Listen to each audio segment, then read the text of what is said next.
اگر کوئی غلام کالے رنگ کا پچکی ناک والا اور پچکے ہوئے سر والا، جیسے اس کا سر منکے جیسا ہوتا ہے، اگر اس طرح کا بندہ بھی حکمران بن گیا، اگر وہ اس کتاب و سنت کے ساتھ تمہیں چلاتا ہے تو اس کی اطاعت کرو، تم پر لازم۔ تو یہاں سے ابتدا کی جاتی ہے، عوام کو حکمرانوں کے خلاف کھڑا کر دیا جاتا ہے، وہ ان کی برائیاں بیان کرتے ہیں، وہ ان کی برائیاں بیان کرتے ہیں۔ اوپر سے آگئی جمہوریت، جس کی ابتدائی 2 پارٹیوں سے ہوتی ہے۔ اسلام کی ابتدا 1 پارٹی سے ہوتی ہے، اس کی 2 سے ہوتی ہے۔ دوسری کا کام کیا ہے؟ دوسری کا کام ہی حکمران کی برائیاں بیان کرنا ہے، اس کو نیچا دکھانے کی کوشش کرنا ہے، اس کو سر عام ذلیل کرنا ہے۔ تو وہ کام جو اس وقت شروع کیا تھا انہوں نے حضرت علی رضی اللہ عنہ کے خلاف، وہ آج وہ سرٹیفائیڈ ہو چکا ہے اور رجسٹرڈ ہو چکا ہے، اور اسمبلی کی اجازت کے ساتھ ایسا ہوتا ہے۔ اور آج آپ دیکھو پوری دنیا میں جن ملکوں میں یہ صورتحال نہیں ہے، ان میں امن بھی ہے، سکون بھی ہے، اور ان کی معیشت بھی اچھی ہے، ہر چیز اچھی ہے۔ اسلامک اسکالر مفتی محمد یوسف تیبی حفظہ اللہ تعالی، فاضل مدینہ یونیورسٹی۔ قال اللہ سبحانہ وتعالی ان الدین عند اللہ الاسلام، وقال عز من قائل ومن يبتغي غير الإسلام دينا فلن يقبل منه وهو في الآخرة من الخاسرين۔ محترم سامعین اور سامعات، اللہ تبارک و تعالیٰ نے جب آدم علیہ السلام کو پیدا کیا، ان کو دین بھی سمجھایا، تو ان سے لے کر نوح علیہ السلام کے آنے سے پہلے تک 10 صدیاں گزری تھیں، اور ان میں امت میں کوئی اختلاف نہیں تھا۔ 10 صدیوں تک امت ایک کلمے پر تھی۔ پھر ان میں اختلاف آیا شیطان کی وجہ سے۔ جب نیک لوگ جن سے دنیا محبت کرتی ہے وہ فوت ہو جاتا، تو شیطان ان سے کہتا ہے کہ یہ اتنا نیک تھا، اتنی تجھے محبت تھی، اس سے فوت ہو گیا ہے، تو اس کو یاد رکھنے کے لیے، اس کی محبت کا تقاضا نبھانے کے لیے کم از کم اس کا اسکیچ بنا لو۔ تو انہوں نے ان کا اسکیچ بنا لیا، تصویر بنا لی ہاتھ سے۔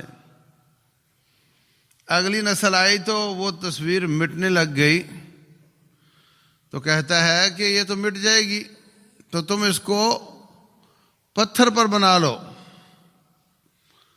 تو اگلی نسل نے پتھر پہ بنا لی۔ جب وہ نسل ختم ہوئی تو تیسری نسل، چوتھی نسل سے کہتا ہے کہ تمہارے بڑے اس کی پوجا کرتے تھے اور تم نے اس کو ایسے رکھا ہوا ہے۔ تو ان کی پوجا شروع ہو گئی۔ تو جب بتوں کی پوجا شروع ہوئی، اس کے بعد جو پہلا رسول آیا ہے اس کا نام نوح علیہ السلام ہے۔ تو امت میں اختلاف، اور اس کے بعد رسول کا آنا، اور اس کے بعد پھر شیطان کا انبیاء سے مقابلہ چلتا ہی رہا ہے۔ ابراہیم علیہ السلام کے مقابلے میں اس زمانے کا، جس کو لوگ نمرود کہتے ہیں، موسیٰ علیہ السلام کے مقابلے میں فرعون، رسول اللہ صلی اللہ علیہ وسلم کے مقابلے میں ابو جہل، ابو لہب، یہ چلتے آئے ہیں۔ پھر اسلام نے آ کر کے پوری امت کو ایک عقیدہ، ایک عمل دیا، صحابہ کرام کا کلمہ ایک ہو گیا۔ لیکن رسول اللہ صلی اللہ علیہ وسلم نے فرمایا افترقت بنو اسرائیل علی 72 فرقہ، بنی اسرائیل کے 72 فرقے بنے تھے، وستفترق هذه الامة على 73 فرقہ، یہ امت ان کا ایک فرقہ اور زیادہ 73 فرقے ہوں گے، کلھا فی النار، سب کے سب آگ میں جائیں گے، الا واحدا، مگر ایک فرقہ جنت میں جائے گا، وہ ایسا ہوگا ما انا علیہ واصحابی، جس پر آج میں اور میرے صحابہ کرام گامزد ہیں، جس پر ہم گامزد ہیں وہ جنت میں جائے گا اور باقی سارے جہنم میں جائیں گے، والعیاذ باللہ۔ نیکی کرنا اچھی بات ہے، صدقہ کرنا اچھی بات ہے، رکوع سجدہ کرنا اچھی بات ہے، حج عمرے کرنا اچھی بات ہے، مگر اس سے پہلے یہ دیکھنا ضروری ہے کہ میں کس فرقے میں ہوں، کس گاڑی میں سوار ہوں۔ آپ کو ملتان جانا ہے، کراچی جانا ہے، آپ بس اڈے پر جاتے ہیں تو آپ کی ترجیح ہوتی ہے کہ جس گاڑی میں پہلے سے سواریاں زیادہ ہوں، تھوڑی سی کم ہوں، وہ بہتر رہے گی، اچھی بات ہے۔ جو گاڑی زیادہ نئی، زیادہ آرام دہ ہو، وہ بھی ٹھیک ہے، لیکن سب سے پہلے یہ دیکھنا ضروری ہے کہ اس میں بورڈ کس جگہ کا لگا ہوا ہے۔ آپ زیادہ سواریاں دیکھ کر اور زیادہ آرام دہ دیکھ کر اور زیادہ نئی دیکھ کر ایسی گاڑی میں بیٹھ جائیں جس نے کراچی کی بجائے پشاور جانا ہے، تو پھر وہ اس کا نیا ہونا، اس کا تیز چلنا، اس کا چمکدار ہونا، اس کا آرام دہ ہونا اتنا ہی بے آرامی کا سبب بنے گا، اتنا ہی نقصان دہ ہوگا آپ کے لیے، کیونکہ وہ آپ کو ہر قدم پر منزل سے دور کرتی چلی جائے گی۔ یہ تصور درست نہیں کہ بھائی ٹھیک ہے یار، لوگ مولوی بہت لڑتے ہیں، جھگڑتے ہیں، اختلاف کرتے ہیں، ہمیں تو کچھ سمجھ نہیں آتی، بس اللہ اللہ کرنی چاہیے، اللہ بڑا غفور رحیم ہے، جیسی آئے، جہاں آئے، جتنی آئے رگڑ دینی چاہیے، نماز پڑھ لینی چاہیے، بس ٹھیک ہے، اللہ بڑا غفور رحیم ہے۔ اس طرح نہیں چلتا۔ جب آپ دنیاوی حساب سے چوکنے ہو کر زندگی گزارتے ہیں، آنکھیں کھول کر، کان سننے والے، اور آپ اس کو بے وقوفی سمجھتے ہیں کہ جانا کراچی اور بس پشاور والی پہ بیٹھ گئے ہو، کوئٹہ والی پہ بیٹھ گئے ہو، آپ اس کو بے وقوفی سمجھتے ہیں۔ یہ سفر تو چھوٹا ہے، واپسی ہو جائے گی، تھوڑا نقصان ہوگا، لیکن جو آخرت کا سفر ہے اس میں آپ کو یہ سمجھنا کہ مجھے کدھر جانا ہے اور کون لوگ مجھے وہاں لے کر جائیں گے، ان کا ساتھ لے کر پھر نیکی کرنے کا فائدہ ہوگا، ورنہ قیامت والے دن بہت زیادہ لوگوں کی نیکیاں کام نہیں آئیں گی۔ عاملۃ ناصبہ تصلی نارا حامیہ تسقی من عین آنیہ۔